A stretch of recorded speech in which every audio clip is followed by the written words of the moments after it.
No, spent tons of money. That's true. That's very true. Yes, if you could talk It was a joy doing it. Yeah. a little more to the microphone, please. Oh, excuse me. Yes. I thought I was talking with you, Alan. No, we're actually, we have an audience out there. You know, there's thousands and thousands of people around the world that are watching this. Everybody wave. Hello. Yes. Okay.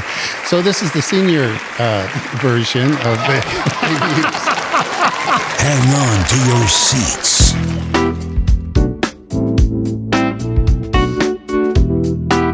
Be prepared. You will be thrilled. Critics are calling it absolutely sensational.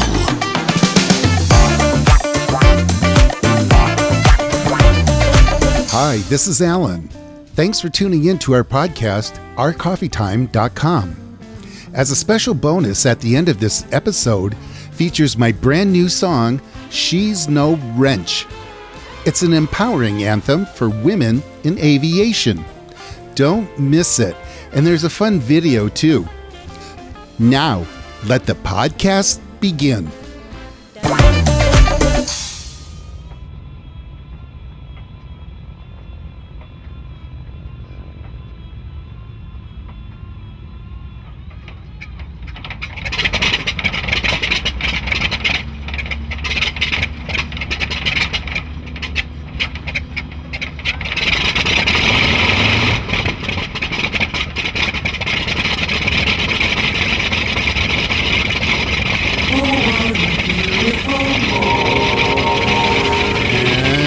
We're back at the ourcoffeetime.com podcast, although we're here in Mike's garage and we have a whole new crew today.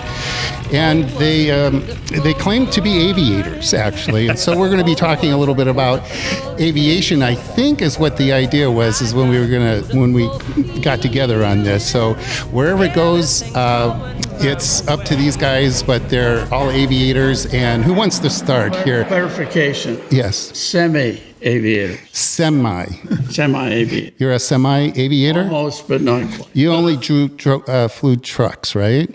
I did, in a sense. In a sense, yeah. The three guys to my left actually earned money flying airplanes. I've never earned a single penny from flying airplanes. Are you sure? Because the rumors are that you made tons from flying your aircraft.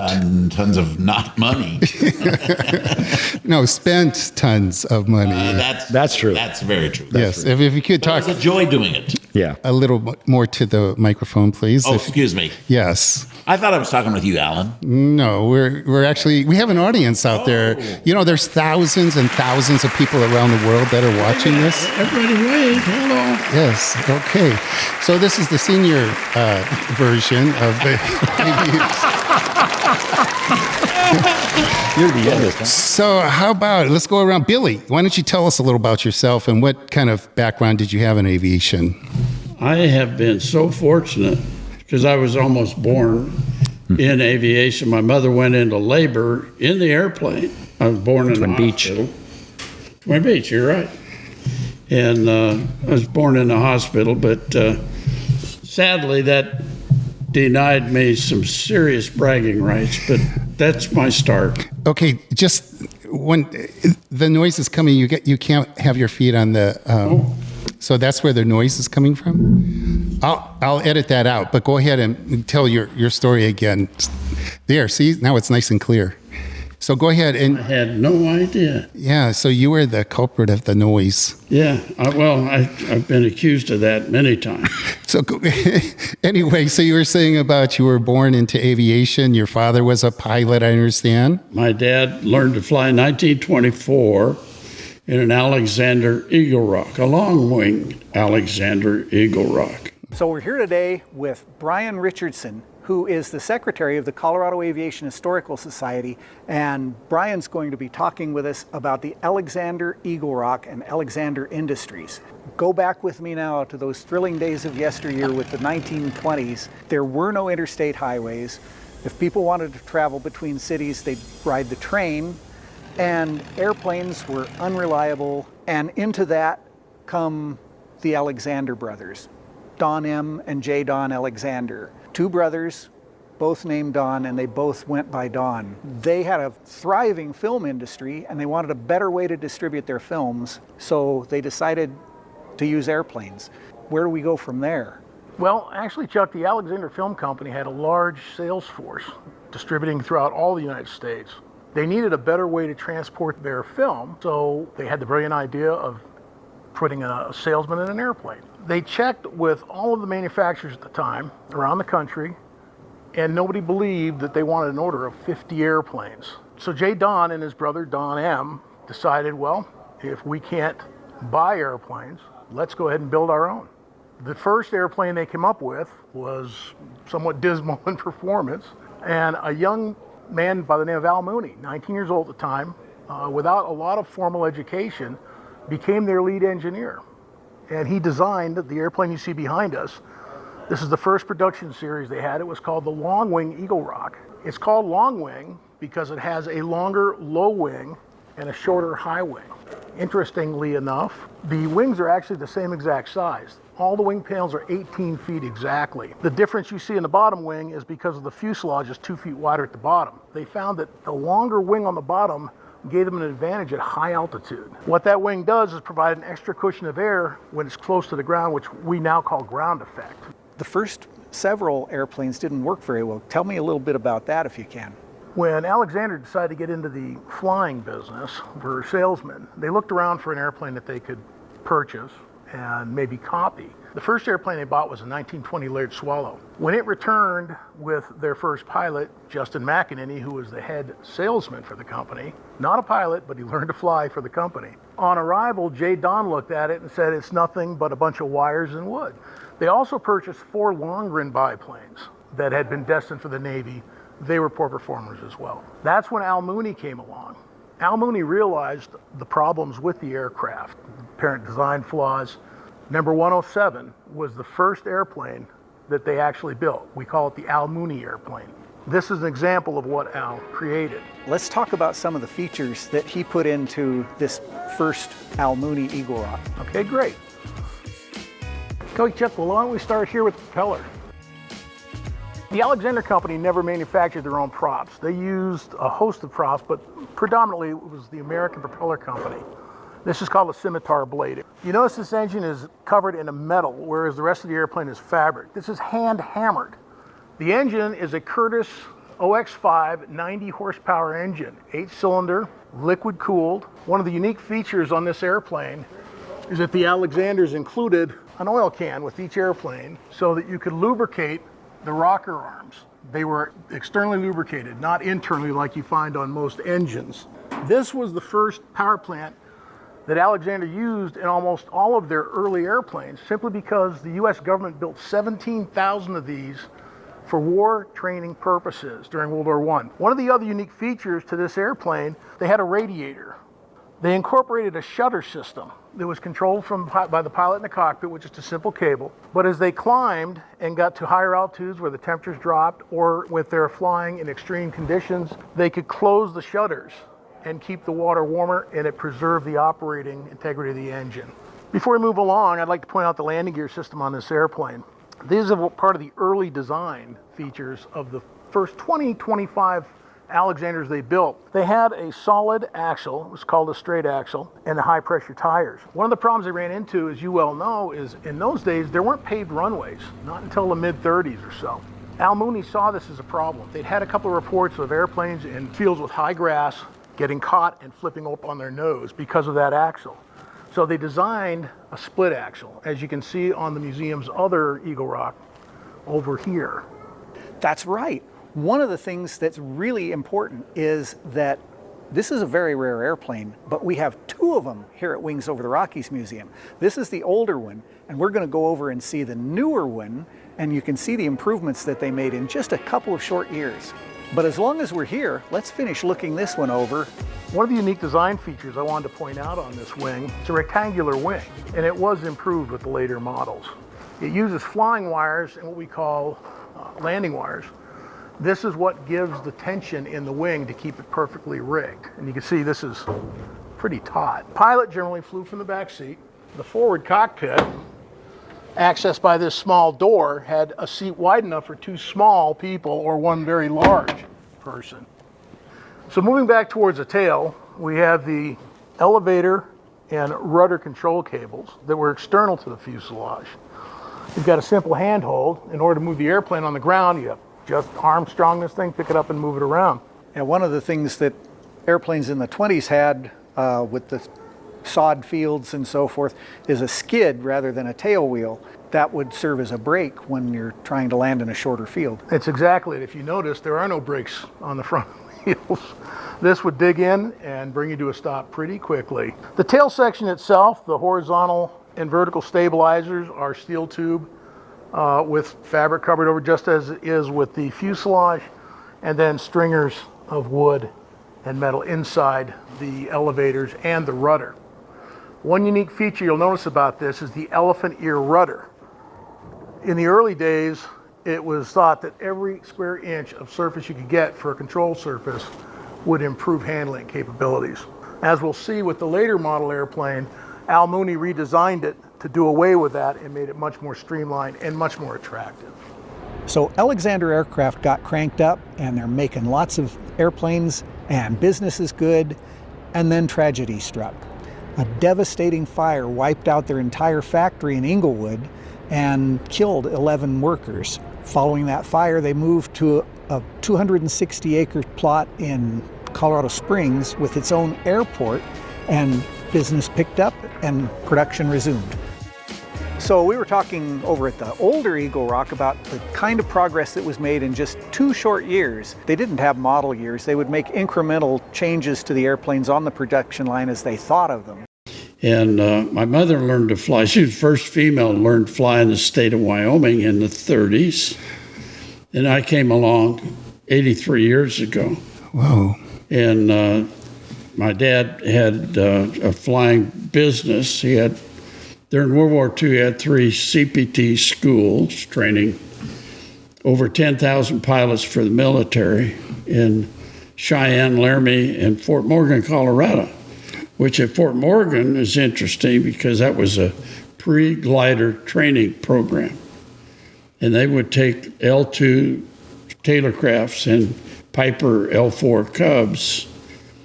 They would take off out of Fort Morgan, climb to a predetermined altitude. The instructor would pull the mixture, killing the engine. The student would raise the nose until the prop stopped, and then glide down and land in bladed out strips in the sagebrush. The instructor would get out, prop the airplane, and they'd go up and do several sorties.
And many of those guys ended up flying the Waco CG-3 and CG-4 gliders into Normandy. This is the historic marker for the Laurinburg-Maxton Army Air Base, located here in Scotland County, North Carolina. During World War II, this air base was the largest glider base in the world. 3 long, 6,500 feet runways were constructed in a triangle configuration to account for the changing wind directions. Over 40 Army and Air Force units trained at the base by the end of the war in 1945, including both the 82nd Airborne and the 101st Airborne Divisions. The most widely used American military glider during World War II was the Waco CG-4A. It was huge. It could carry 13 fully equipped soldiers, or a Jeep with a 4-man crew and equipment, or a 75mm howitzer, plus supplies and ammunition. These gliders were towed into the air primarily by Douglas C-47s. They were connected by a tow rope that also carried basic communications between the glider and the aircraft. So why were military gliders used during World War II? Well, landing by parachute caused the troops to be spread out over a large drop zone and separated from other air-dropped equipment, such as vehicles and anti-tank guns. Gliders, on the other hand, could land troops and their support equipment in greater concentrations, precisely at the target landing area. Furthermore, the glider, once released at some distance from the actual target, was effectively silent and difficult for the enemy to identify. Because the Waco CG-4A could carry heavy equipment like anti-tank guns, anti-aircraft guns, or small vehicles such as jeeps and light tanks, our lightly armed paratroopers became a much more capable and lethal force. By the way, these gliders did not soar. Think of the glider like a brick with wings. If things were working well, the gliders would cut loose from their tow planes at about 500 feet over their landing area. After the tow line was disconnected, the pilots had about 20 seconds to decide where to land. It was basically a planned accident. Guess that's why these gliders acquired the nickname the Flying Coffins. In addition to crash landings, many glider casualties occurred from enemy anti-aircraft and machine gun fire. During the war, 6,000 men volunteered and trained as glider pilots. The possibility of officers' pay and the chance to fly attracted a particular breed of risk-tolerant trainees, and the glider pilot's maverick reputation quickly spread. Every landing was a genuine do-or-die situation for the glider pilots. It was their awesome responsibility to repeatedly risk their lives by landing heavily laden, engine-less aircraft containing combat soldiers and equipment in unfamiliar fields deep within enemy-held territory, sometimes in total darkness. There were only a few instruments on these gliders. All of these instruments had originally been manufactured for use in powered airplanes, where engine vibrations would keep the indicator needles from sticking. The glider pilots flying their vibrationless aircraft frequently tapped all the indicators to be sure they were given correct readings. No wonder they didn't trust their instruments. One of the more interesting concepts taught at the base was the snatch pickup, which was used to retrieve undamaged gliders on the ground by C-47s flying over them. This technique was used to bring back wounded soldiers from an open field where a runway did not exist. The glider would be snatched and pulled into the air by the tow plane. Military gliders were used in several important operations during World War II. The most famous was Operation Overlord, the invasion of Normandy. Germany was well prepared for a glider invasion of Normandy. Beachheads were guarded by anti-aircraft guns, and potential American landing zones were saturated with Rommel's asparagus, a glider smashing network of 10-foot poles wired together with explosives. Nasty stuff. During the Normandy invasion, it was incredibly important for radio silence.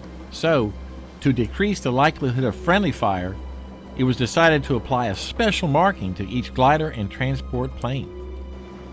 On June 6, 1944, 867 gliders crossed the English Channel, and delivered almost 4,000 airborne troops and their equipment.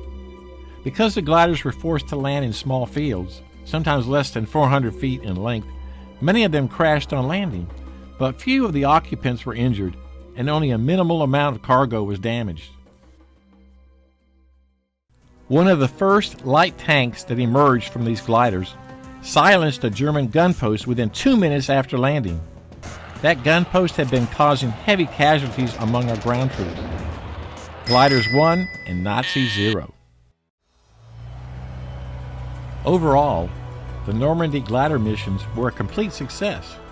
Glider pilots who participated in the Normandy landings were awarded the Air Medal for their role. Theirs were special, with a capital G stamped in the center.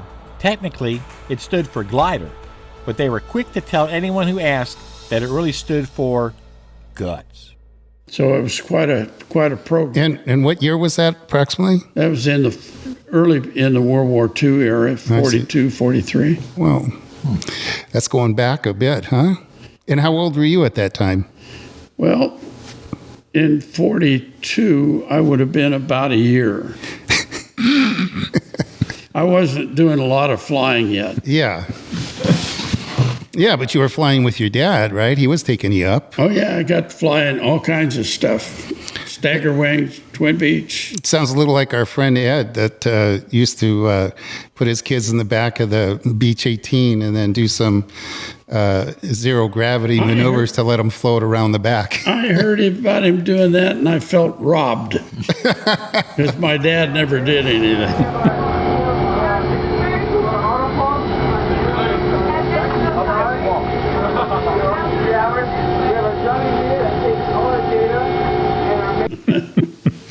Wow. So then you kept aviation as your primary career, and Well, I was never smart enough to do anything that made sense, so I see. all I did was fly airplane. Never wanted to do anything but fly airplane. I see. Never wanted to be a cowboy or Indian. I just wanted to be a pilot. Now you have a Vietnam hat on. Did you fly over in Vietnam, or what was your? I did. I was based out of Phnom Penh, Cambodia, at Ponchantong Air Base, and I flew C-131 transports.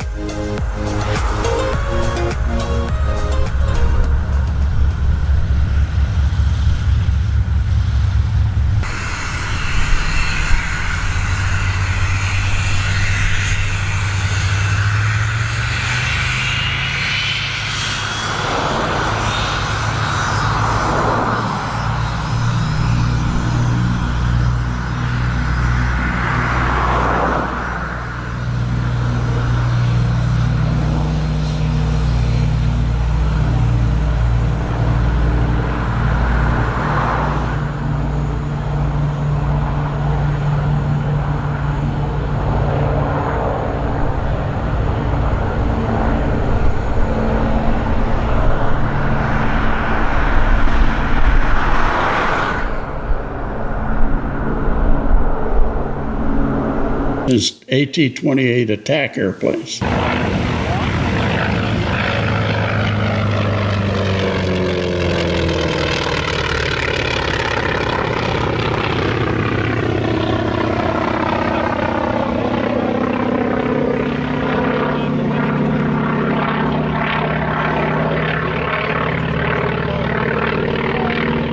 Wow.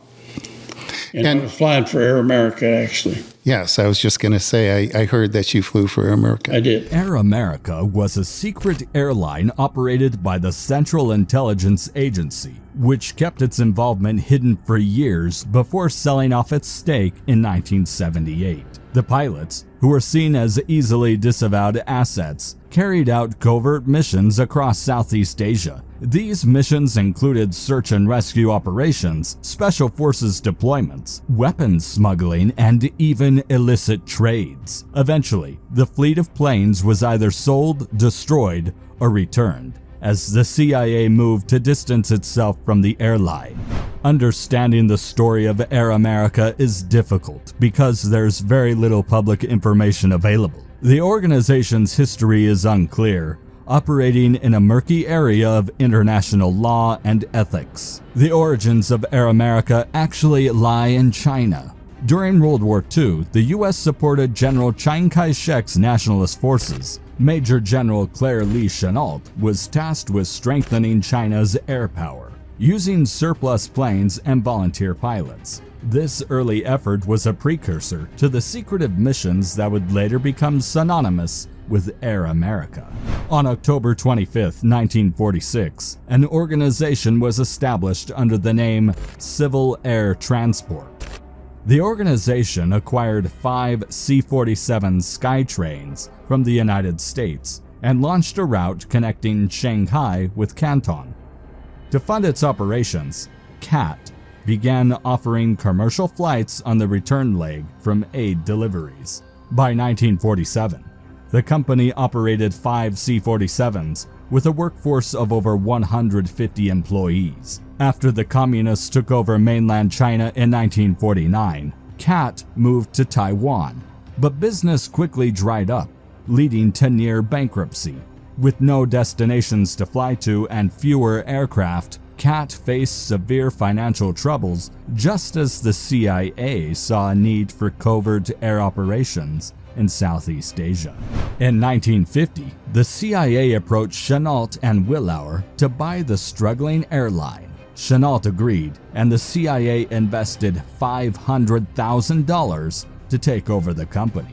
Before this, CAT was a regular airline offering passenger service around the island with old C-46s and newer Cessnas. How the CIA learned about CAT's willingness to take on risky contracts is still unclear.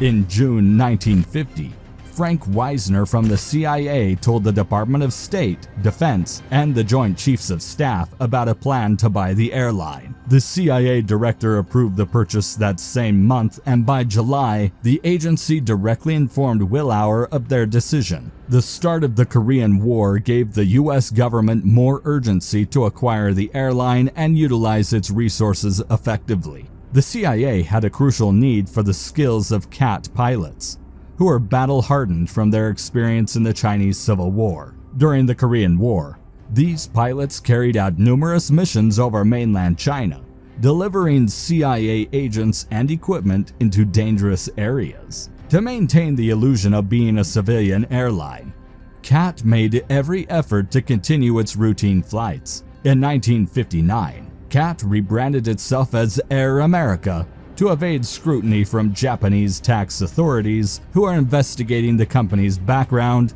and financial supporters. Air America also highlighted its American roots to bolster its image. While its CIA connections and ownership remained confidential, the company needed to establish legitimate clients in regions where U.S. support was sought. The rebranding helped achieve this. Over time, Air America developed into a significant airline in its own right, serving as the CIA's private air service. Air America began working for the U.S. government in Southeast Asia as a logistics service. It regularly flew ammunition from Hanoi to Saigon and imported tear gas from Okinawa. By around 1964, as U.S. involvement in Indochina grew significantly, Air America started working closely with the CIA's Special Activities Center and Navy SEALs. The organization was crucial to the CIA's operations in Southeast Asia. Its significance was so great that the White House was regularly informed about Air America's flights and incidents. Air America was shut down by the CIA in 1974.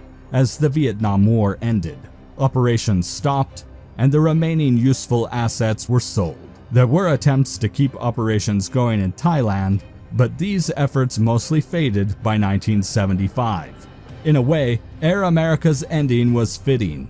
The iconic image of a helicopter evacuating civilians and diplomats from the U.S. Embassy rooftop in Saigon featured an Air America helicopter. The company's final missions were humanitarian.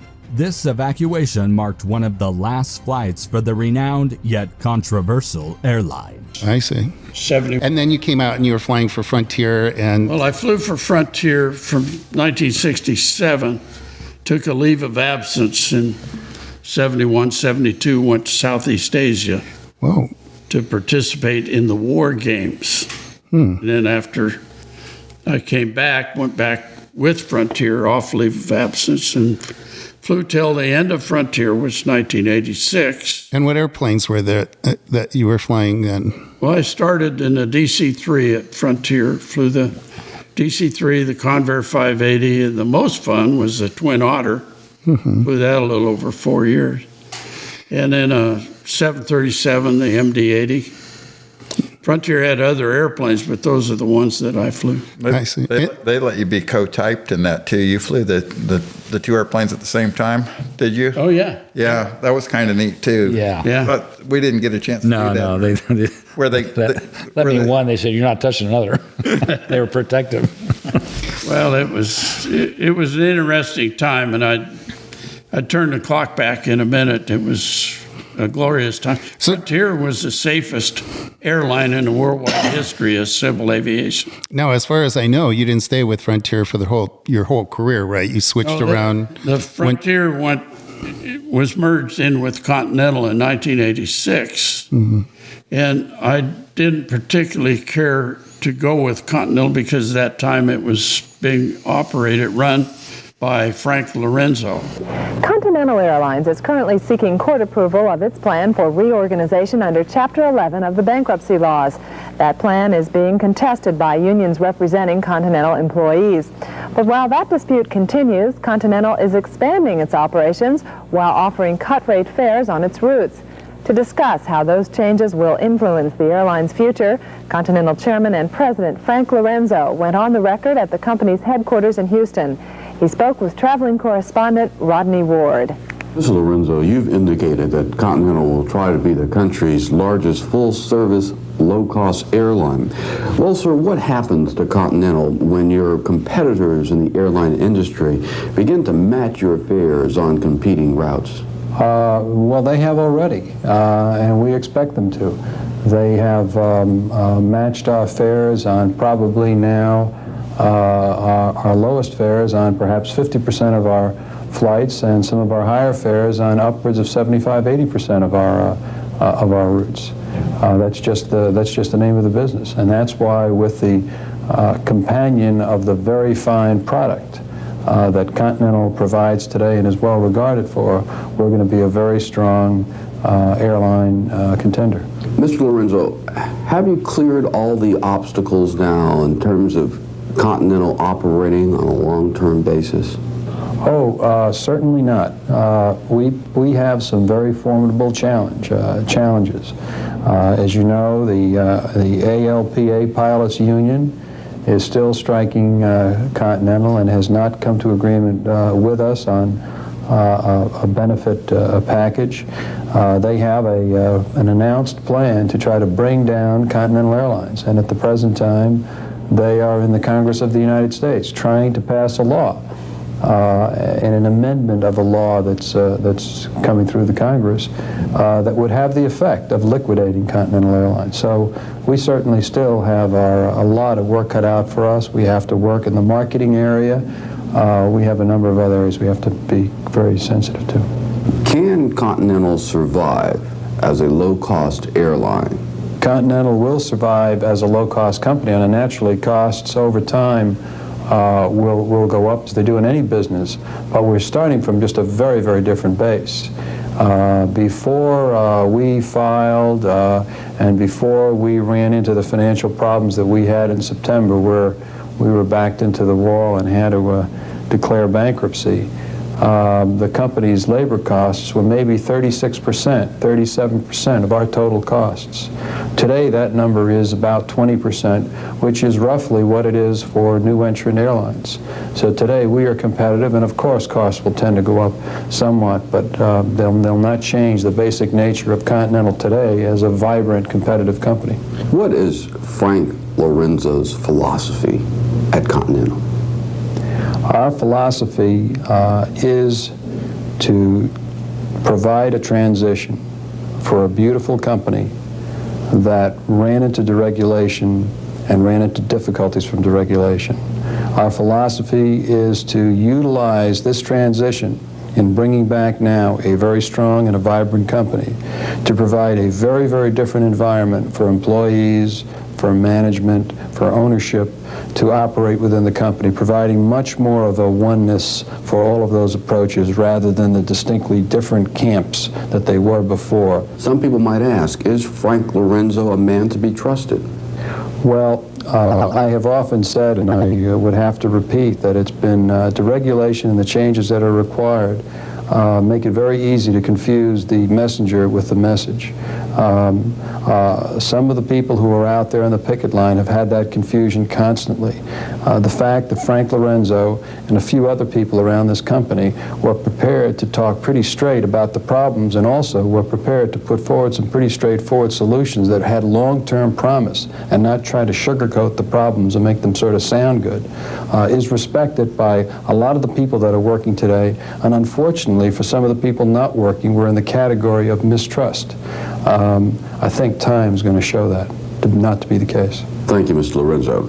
I've been talking with Frank Lorenzo, chairman of Continental Airlines, who was a real nemesis to anybody that had a love of aviation, love of airlines. So I came down to Arizona and went with America West Airlines. That's where I met Lee. America West, we fly with pride, we care for you.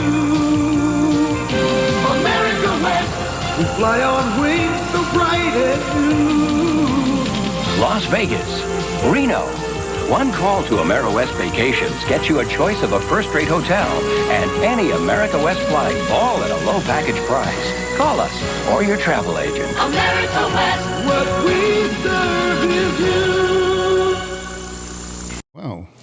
And I got into America West when they had 9 pilots and 3 airplanes.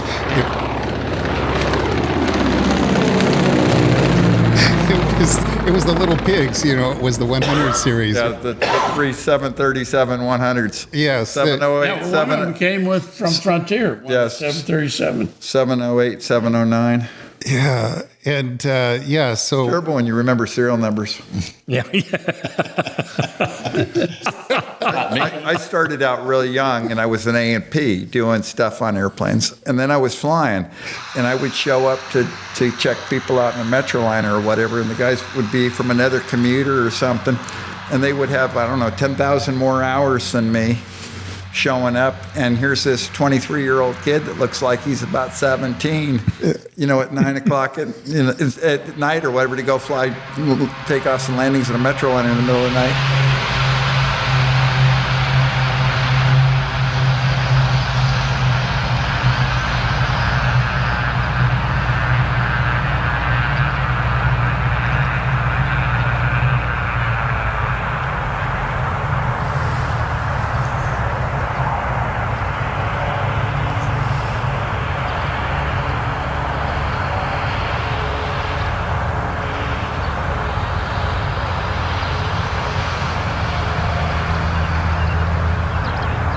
And the guys would, you know, I know how it felt because, you know, a lot of them wanted to run the show when I was, you know, and eventually, you know, you just had to say, you know, and so I know where she was coming from when she was getting that treatment. On that note, we have to take a break here. I have to make an adjustment on the light, and then we'll come back in, like they used to say on Love Connection, we'll be back in 2 and 2. So let's take a little break.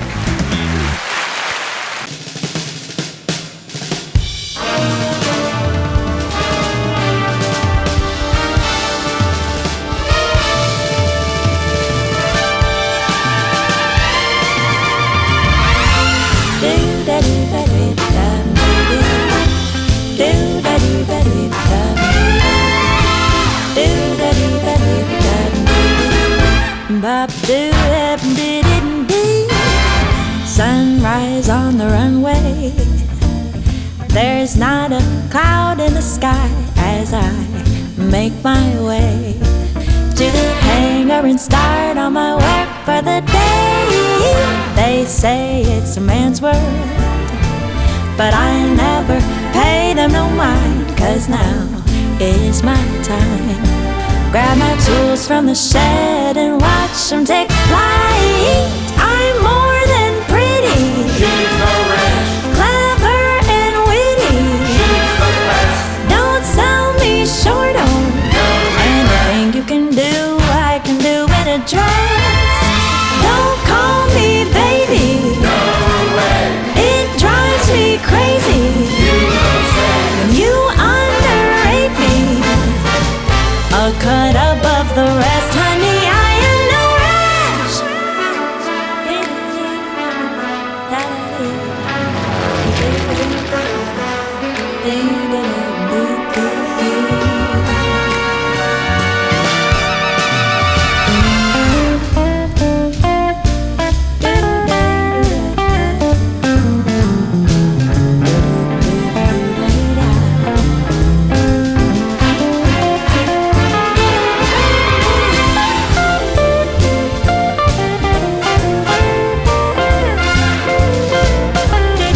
When I was just a young thing, I dream of rudders and flags, of shining wings and slides.